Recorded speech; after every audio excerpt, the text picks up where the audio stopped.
מיכל קופר, שלום לך. שלום. ואת אלופת ישראל בהרמת משקולות, אבל אני לא בטוח שאת הולכת להיות אלופת הנרות שלנו. הנר שלך היה כחול, נכון? כן. מצבו נואש, אבל לא יותר נואש מהלבן שלי, דרך אגב, ואני מקווה שהאדום של ערן כץ עדיין ידלוק כאן כשהוא יגיע אלינו. צהובים מנצחים. בפינלנד הלך לך יותר טוב מאשר בנר הזה. למען האמת, את אלופת ישראל בהרמת משקולות מאז שנת 1993. כל שנה זה מתחדש. כן, כל עוד ממשיכים להתאמן במרץ, אז ככה זה. ואת משפרת את השיאים שלך. מה השיאים האחרונים בענפה ובהדחקה זה נקרא? דחיקה. דחיקה. הדחקה זה משהו אחר. כן, דחיקה זה עד הכתפיים ואחר כך למעלה. נכון. כן, בענפה זה במקחה. מה שאני עשיתי עכשיו בתחרות בפינלנד זה 67.5 בענפה, שזה ענפה רציפה של המשקולת, ובדחיקה דחקתי 90 קילו. את פצצה. איך את 67.5 קילו? זה יותר ממך, קודם כל, לא? כן. וואו, אז איך קובעים פה את ההישג? זאת אומרת, כמה ששוקלים יותר ומרימים, כמה ששוקלים פחות? המטרה היא לשקול כמה שפחות ולהניף או לדחוק כמה שיותר. זה בעצם העניין. בדרך כלל שאומרים מרימת משקולות, יש איזה מין דימוי גברי רחב כתפיים. זה לא את. אז זהו, שלא, זה כבר לא ככה. היום שנוסעים לתחרות, אז רואים שיש עוד הרבה בנות, נשים שמרימות משקולות, וזה ממש ככה. בודי בילדינג זה לא העניין. אחר לגמרי. זה מה זה? זה מין אנרגיה מסוג אחר של ריכוז, של מכה אחת? זה עניין של אתלטיקה יותר. הרמת משקולות זה ספורט שדורש טכניקה מסוימת, דורש ריכוז, דורש המון דברים שיש אותם. זה מכלול של דברים, זה דרך חיים שלמה. איך ידעת שיש לך את זה? ניסיתי פשוט, ואז הבנתי, האמת היא. והמומחים שראו אותך הבינו שיש לך את זה ועודדו אותך? זה רק אחרי שהתחלתי, אז אפשר היה לראות. זאת אומרת, אפשר לראות בן אדם ולהגיד, אתה יכול להתאים לזה, אבל קודם כל אתה צריך לתת את הצ'אנס. זה נורא נחמד שמרימת משקולות, אלופת ישראל, אתה יכולה בקלות גם ללכת לתחרות יופי, למשל.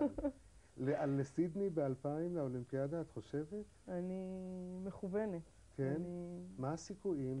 כי זה כמה נשים בארץ עוסקות בזה? יש משהו קרוב ל-20 נשים בארץ שמתאמנות בהרמת משקולות, והסיכויים שלי להגיע לסידני זה תלוי בקבוצה שלמה של נשים שיצטרכו להשתתף באליפות העולם באתונה שנה לפני כן.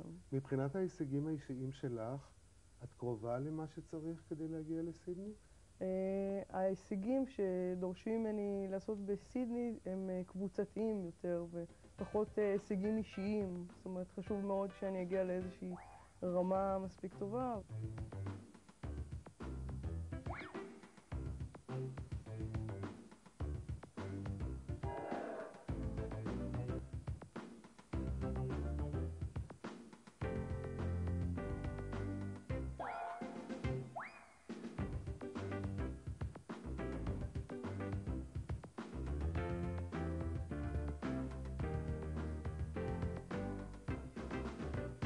וואו. בצבא היית צלמת, צבאית, נכון? כן. ואת משלבת את הצילום עכשיו גם במסגרת הזאת בעצם, את צילמת נשים שמרימות משקולות, נכון? כן, אני במשך הזמן שאני מתאמנת ונוסעת לתחרויות ומחנות אימונים, אני מצלמת נשים מרימות משקולות. אני פשוט אוספת תמונות של נשים וכל מיני פוזיציות של הרמת משקולות, של לפני תחרות, תוך כדי תחרות. ואני חושבת אולי... תהיה תערוכה? אני חושבת על זה במסגרת עבודה שאני אמורה להכין לבית ספר למאמנים. קורס בהגנה עצמית את לא צריכה. אני לא ניסיתי אפילו. נורא שמחתי להכיר אותך. תודה רבה. פשוט שיהיה בהצלחה גדולה, ואני מקווה שנצפה בך במשחקים האולימפיים בסידני. אני מאוד אשתדל. מיכל קופר, מה מצב הנר שלך? זהו. הכחול הלך לו? אוי ויי, ערן אפילו לא יגיע, הנר שלו כבר הלך. אני עדיין, תראי את ההבהוב האומלל הזה. המנצח הוא בינתיים גיא המאירי. טוב שזה לא מה שקובע.